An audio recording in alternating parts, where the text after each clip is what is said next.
Welcome to Talking with Tatchell. Sadly, Africa has a long history of tyranny, war, chaos, and economic stagnation. But amidst this long, sad history, there is now a beacon of success, of optimism, of hope.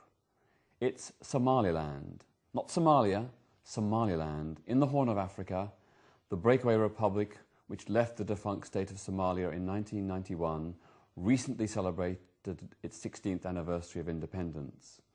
In that time, it has begun to move towards a democratic state that respects human rights and the rule of law, and is moving towards ever greater economic progress.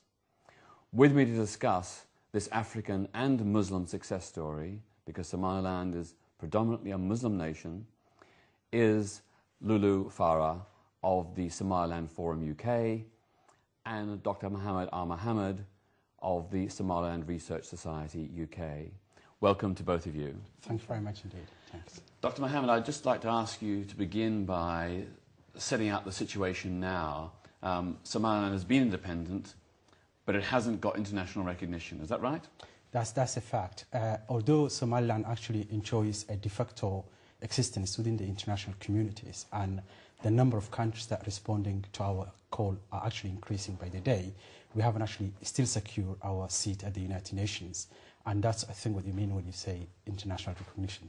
Yeah, it's very sad because here we have an African Muslim nation that's a real success story, you know, compared with the chaos and the war that exists in Somalia, which of course Somaliland was once a part of. Here you have peace, stability, economic development. It is moving ahead largely through the country's own efforts. Is that right? That's absolutely right, yeah. We have come a long way. And how do you think, you know, things are moving forward, given the rather small level of international aid and support? Actually, what's happening at the moment is it's almost like the world is acting like an ostrich. They don't want to see the reality of Somaliland, the achievements, the progress we have made in the Horn of Africa. And because, you know, it's like because we're still under the shadow of Somalia, nobody knows where Somaliland is, they don't know who we are, so we have a long struggle ahead of us. Do you want to tell us about the sort of democratic achievements? Because in the last few years you've had 3 democratic elections declared free and fair by international observers. Do you want to explain? Well, actually, if you look at democracy itself, it has to be part of the culture of the people who live in that part of the world. It's not something that someone can come and impose on the people. Somaliland was actually a British protectorate for about 8 years. We earned our independence in June 1960. But then from there, after merging with Somalia and then coming out from that, we had actually a war from 1981 to 1988. During that period, there was one of the fronts that was actually running that war, Somali National Movement. Within that movement, we had actually democracy. We had elected about 5 leaders during that 8 years that we were actually in the jungle. We had mini parliament. We had our own Gurti. By the time we came and liberated Somaliland from Somalia, it was just a matter of implementing what we have actually started during the war. If you look at other African countries, even if you look at the Cuban history, I mean, there has never been a place in the world where a guerrilla fighters came and captured a country or liberated a country, and then they actually handed power to the people within a period of 2 years, which exactly what we did in 1991. Somaliland does have a democracy. That democracy was actually part of our culture. It was there even during the colonial period, or when Somaliland was actually protectorate. Remember, Somaliland, when the British came on our shores, we then met them in the sea, signed an agreement with them, and then said, for some reason, protect our land. And that's how it came, once we actually came away from the Egyptian and the Ottoman Empire leadership. Now, Somaliland has achieved something that not only Africans should be very proud of, but even Muslim countries and Arab countries should be proud of, because the democracy that we have achieved, the elections that we held in terms of local elections, parliamentary elections, and the presidential elections has actually been successful. The last presidential election, the party that won the election had only 80 votes more than the party that was next to them. That was a quite achievement. We have never needed tanks to roll over these streets of Hargeisa to take the power from the existing president. it was actually something that those people have done. And in terms of when we're talking about the international isolation, yes, it is sad that Somaliland doesn't have a seat at the United Nations, even though Switzerland only joined the United Nations in the year 2001. It gave us an opportunity to actually live on what we earn, to actually have, for example, if you go to any other African country and you want to open a business in there, you really have to buy high tariffs, you have to pay high taxes. And the reason why you have to do that is because you have to pay the debt that country has actually given from foreign countries, because becoming a member of the United Nations gives you an opportunity to get more money. Look at what happened to Tanzania during the Julius Nyerere period, $8 billion. Look at what's happening in Ethiopia. Look at what's happening in other parts of Africa. And now they're all suffering under repayment of that debt. So now, really, Somaliland's achievement has been largely through self-reliance. That's right. Because of the international non-recognition and isolation, you've really done it for yourself. It was actually a blessing in some way, but we would love to have that. I mean, it is one of our destiny that one day Somaliland should have a seat at the United Nations. The only reason that we need that seat now is that if you look at the borders in Somaliland, actually Somaliland reclaimed the state it was in 26 June 1960. That was actually the former British Somaliland protectorate.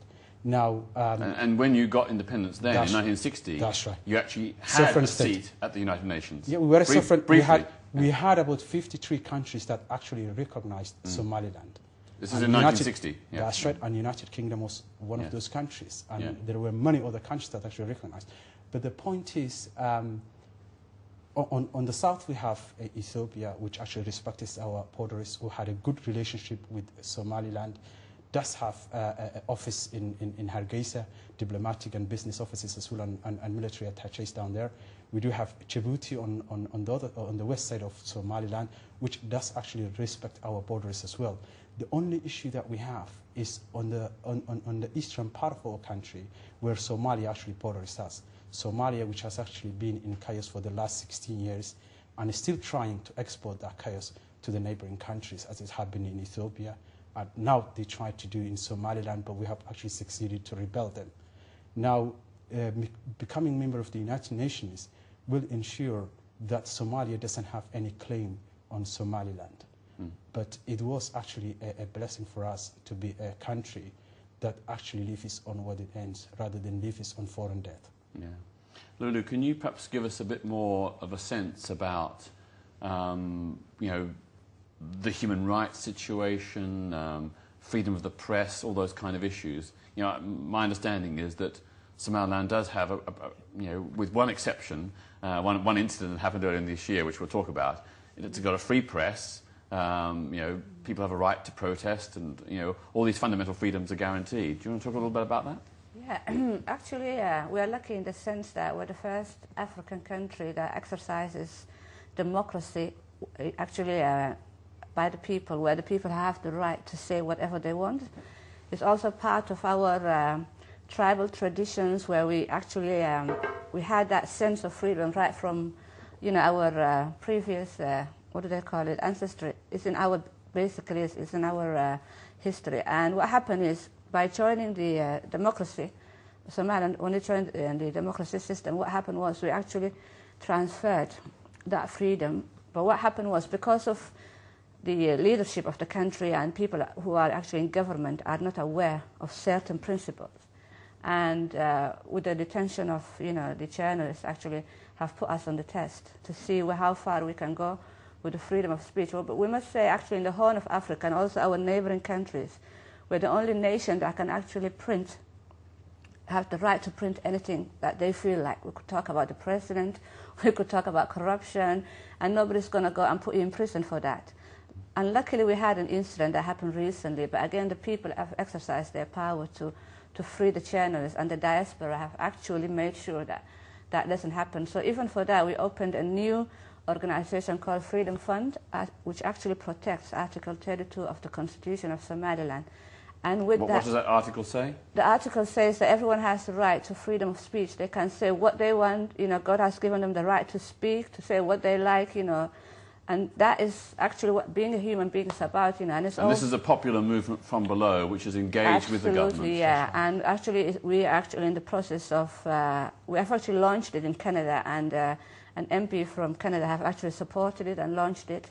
We're getting different members from different countries so that we have the right expertise, because we do not want, you know, for us to go back and be dragged to a state where people are actually locked up for printing anything or anything that they feel that they've got to say. Yeah, we should explain that earlier this year, some journalists from one of the Somaliland newspapers were detained without trial for, I think, for over 80 days for printing an article which the president found offensive.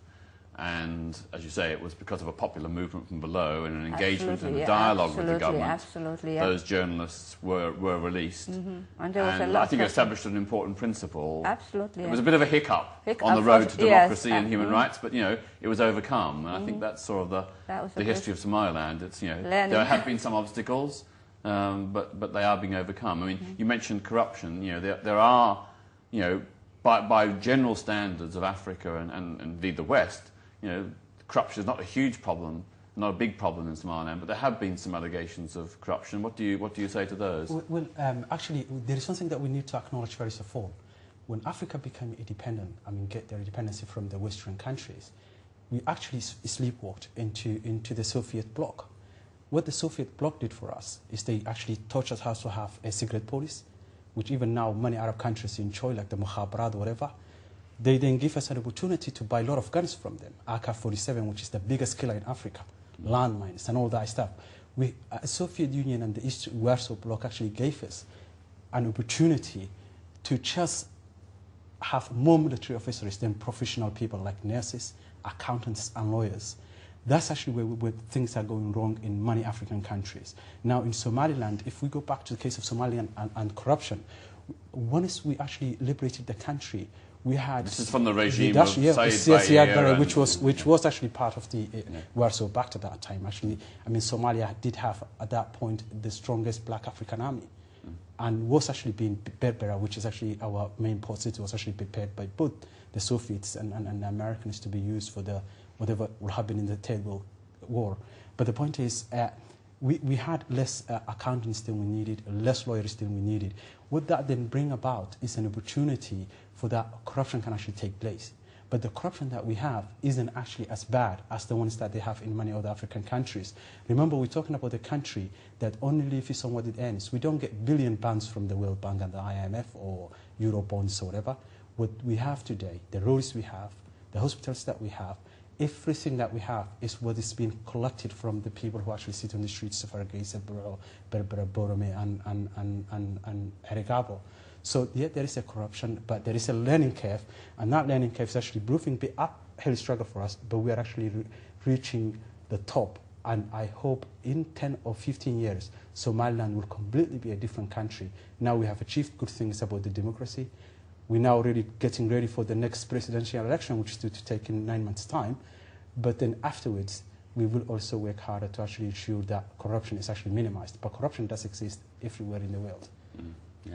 I mean, I think it's very interesting the way in which, you know, as we know, Somalia is now driven by war and displacement. And I think in just this year alone, 500,000 refugees have fled Mogadishu from the fighting and the surrounding regions. And what you've achieved in Somaliland is a gradual demilitarization, you know, the disarming of militias, and, you know, the incorporation into a national army, the police and so on, and retraining of people. It's very, very impressive. Extremely. And remember, although we are really so grateful to the European Union and especially to the United Kingdom, the help that they have actually given us in achieving some of those stuff, it was an uphill struggle for us to actually ensure that we disarm the militia. Then we tell them that we don't have enough money to pay you guys, but let us try to build a base. That was really fantastic. And out of that, we built about 20,000 military personnel today. And one of the biggest problems that Somaliland have today is because of the de facto state in which we are, we have to actually spend a large sum of our GDP on actually on the army as well. So we have to get ready for the next move should that become necessary. I mean, one thing actually any person. What do you mean the next move? The next move will be probably because our destination is actually that we should have our seat in the United Nations. Somalia, which is in chaos, is actually claiming that Somaliland is actually part of them. Somaliland has then two options. First option, which we're trying very hard, is actually to win the hearts and the minds of the international community, to understand what we have achieved, and actually to respect that and reward it with actually our seat in the United Nations. Should that not come to touchwood, hopefully that wouldn't happen, then we will be like another war with Somalia. And I hope that wouldn't happen. I don't think the international community will want to see another Darfur taking place in Horn of Africa. We already know chaos that's actually taking place in Mogadishu. I mean, if I look at my generation when we were actually in our early teens, our cities were being bombarded by aeroplanes taking off from our airports and hitting us hard. We lost over 50,000 people within a period of 3 months in 1988, May 1988. I mean, we don't want to go back to that story again. This is the war with Somalia. That's right. Yeah. Now, if, and actually, I mean, I do give, I sympathize with what happened in Rwanda, but when Rwanda case actually took place, all the videos and everything were down there. I mean, films were being taken. When our people were being hunted, the only place that you can see now is actually just if you go to YouTube and see Hargeisa city being bombed by the very people now, the United Nations, that are actually helping to capture Mogadishu. That's a sad story. I think what we really need to do is try to highlight to the international community how important it is that we should respect the human rights of every citizen. I mean, every citizen of the planet Earth. I mean, if you look at a sad thing has happened when those journalists were being arrested in Somaliland. But then again, the people of Somaliland have actually, it was actually a testing period for us. We had to actually come out and say, this cannot be allowed. And luckily, the government of Somaliland, the executive branch of our country, did listen to the call and reverse that decision. That was a good example, although it was a sad story of fate for the people who have actually been at the receiving end of that misjustice. But then what we're doing is we're trying to have, we have 3.5 million people living in that part of Africa.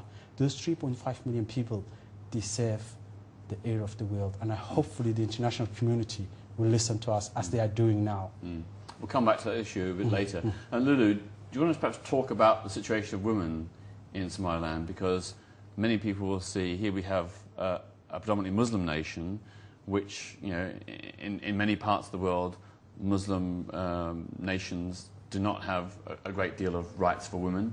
But in Somaliland, although things seem to be, you know, still there aren't very many women in public life, still there seems to be progress. Do you want to tell us a little about what the situation of women in Somaliland? Yeah, the Somaliland women actually have come a long way. They're the pillars of the society.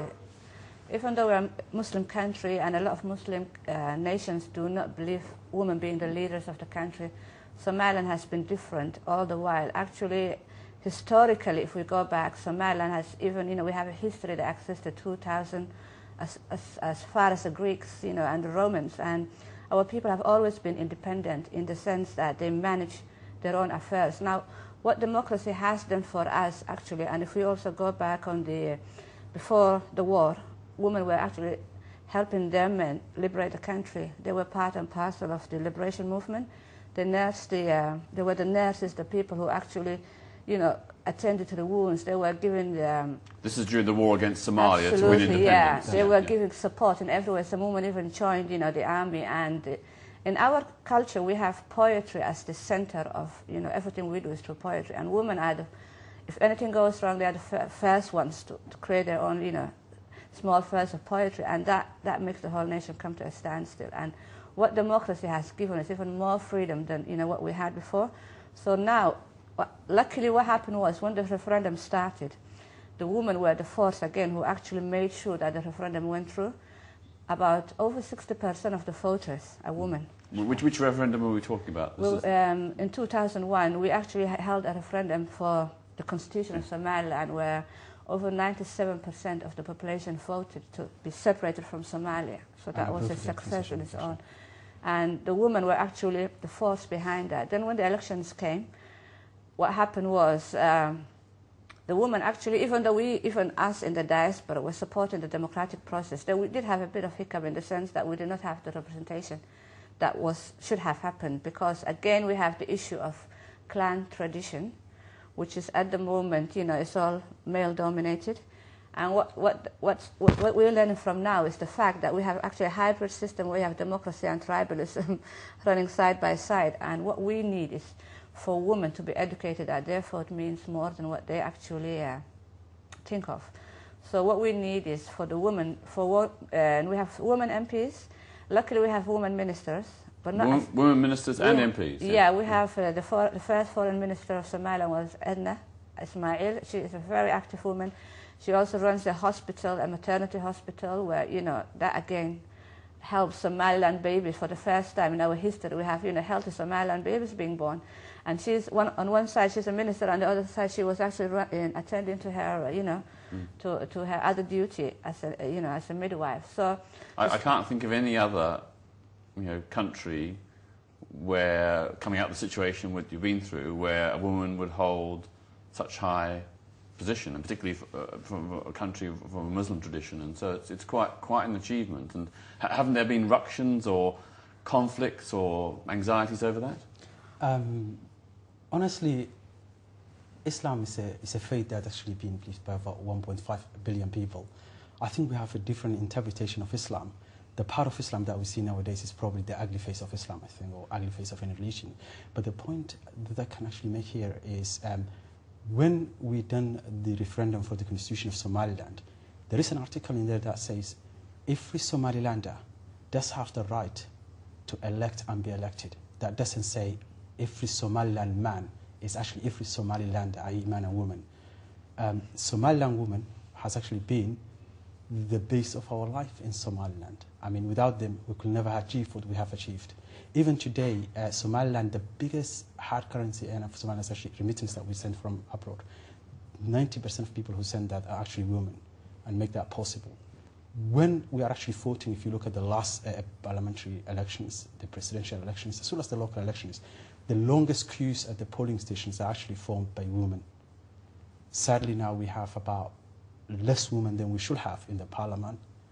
And the executive, actually, it's about 3 of them now, which is very sad out of 82 MPs. Yeah. The point is... What about ministers? How many women ministers? Well, actually, there were 2, but now there is 1 left in there. And what ministerial post does she have? She has the post of family, right. Ministry, family, and children. What post is foreign minister. Foreign minister. Okay. But what it is actually, if you look at where we started, I do believe in 15 years' time, it will be actually women can rule even Somaliland, because actually, since they are the majority of our people nowadays, if they actually come up, if you go back to the history of women all over the world, I mean, it's not only Somaliland where women is being kept away from politics, but if you look at even, it was just 1868 when New Zealand actually allowed women to vote. It was just 1905 when Finland actually allowed women to be elected into parliament. And it was actually after the First World War when actually even this great democracy of United Kingdom has actually even allowed women to actually participate in politics. Somaliland has actually started with the women. We are really so proud to see them. And it could be possible, and I do believe that it could be possible, that in the 2nd or 3rd election, it could be women actually contesting that and actually winning it. If we actually keep the way we're doing. If we don't go with war with Somalia and we actually keep the way we're doing now, that will actually be achieved. Because there's nothing within the constitution of Somaliland that actually bars them to be run for the presidency of Somaliland. And actually the issue about Islam and women, I mean, the culture that we came from, it is actually the woman who runs the home.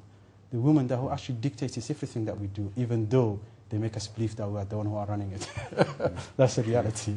I hope you'll agree with that. I do. I want to sort of finish by going back to the whole issue of international recognition and the lack of it.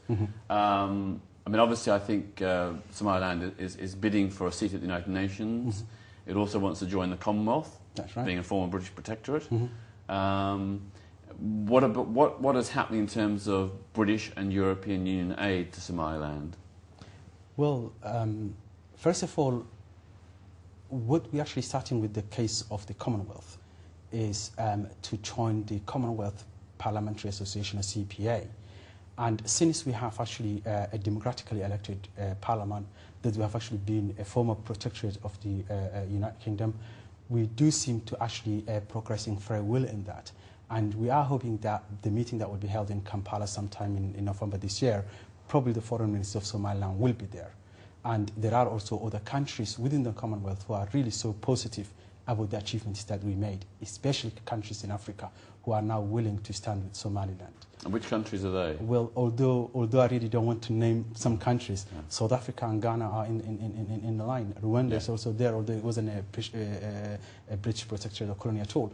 But there are many countries in Africa now actually listening to what we're telling them. And Africa, though Africa has actually gone through a hard period, is now actually reviving, and thanks to Nelson Mandela, I mean, he has shown that man can be a leader and then can walk away from that leadership.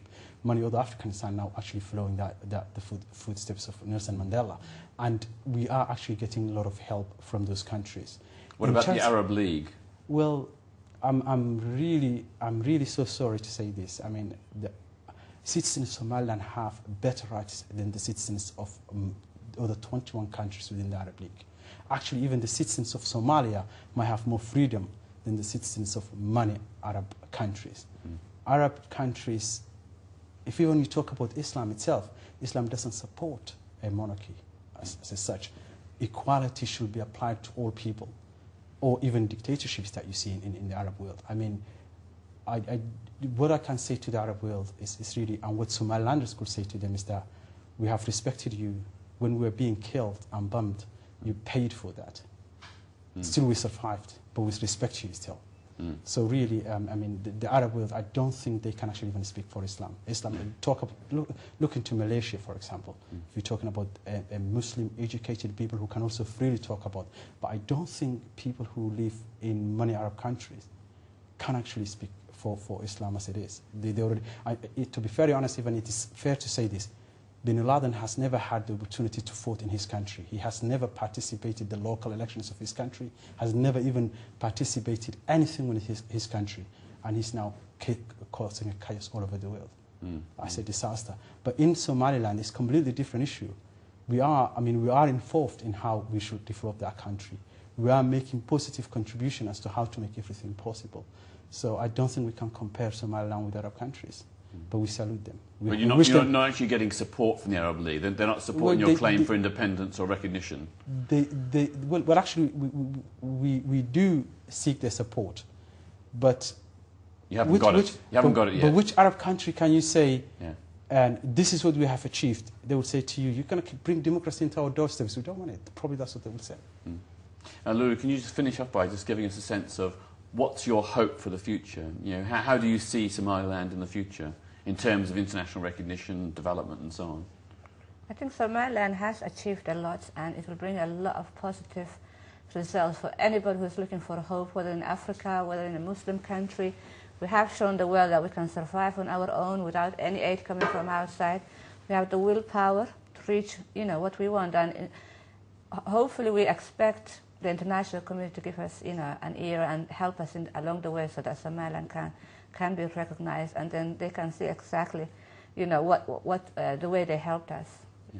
Okay, well, thank you both very much. It's been very good to hear this positive story from an African Muslim nation. And my advice to you is, I think, go and see the new Foreign Secretary, David Miliband, as soon as possible. Get him on your side.